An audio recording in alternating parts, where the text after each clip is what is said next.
A new data center is on its way to the backyards in Santaquin and some of the residents there at Summit Ridge. This project was approved in 2024, but some people are saying they're only hearing about it now and they've got some concerns. Our Jordan Tracy is in Santaquin tonight, where the developers took questions from the public. Jordan, explain to us first this communication breakdown here. Yes, Sarah. So the mayor is saying that they posted about and had several meetings leading up to this project being approved in 2024.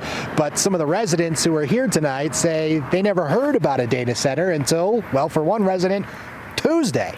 But tonight, some folks from the data center were here and took an onslaught of questions.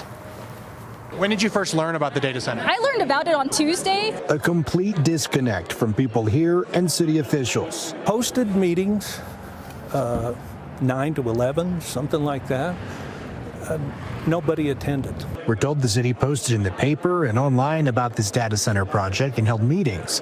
But those who say they never heard about it claim nothing in these posts ever mentioned a data center. The first memo that they put out, had nothing to do with the data center. Nobody, even in their right mind, thought that it would be a data center. I think it's interesting that only the public is hearing about it now, and that the early documents don't say anything about a data center that are publicly available. I'm actually an admin of the Summit Ridge information page, and it's been 2 years, and I didn't know about it. But now it's here.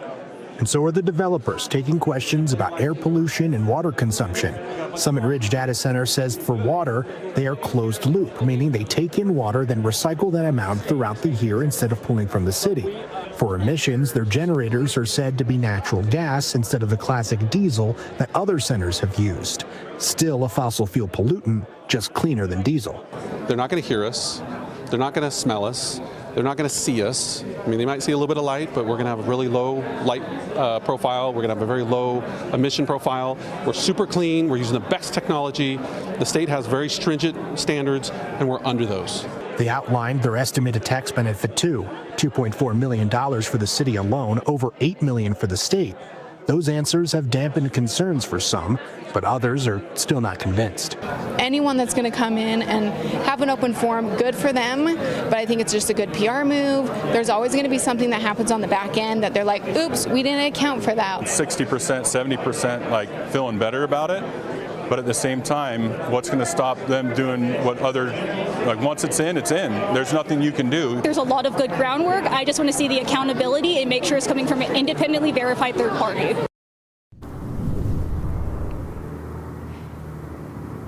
So an interesting side note here, some of the folks who are inside were alleging that there's a lawsuit coming for the developers here, that there was a plan in March of 2025 to sell that land, and there's a dispute over that contract. Now, I asked the CEO about this, and he confirmed that there is a lawsuit, but says that he is confident that everything will be resolved. Something to follow as this develops. Reporting live in Santaquin, Jordan Tracy, ABC 4 News.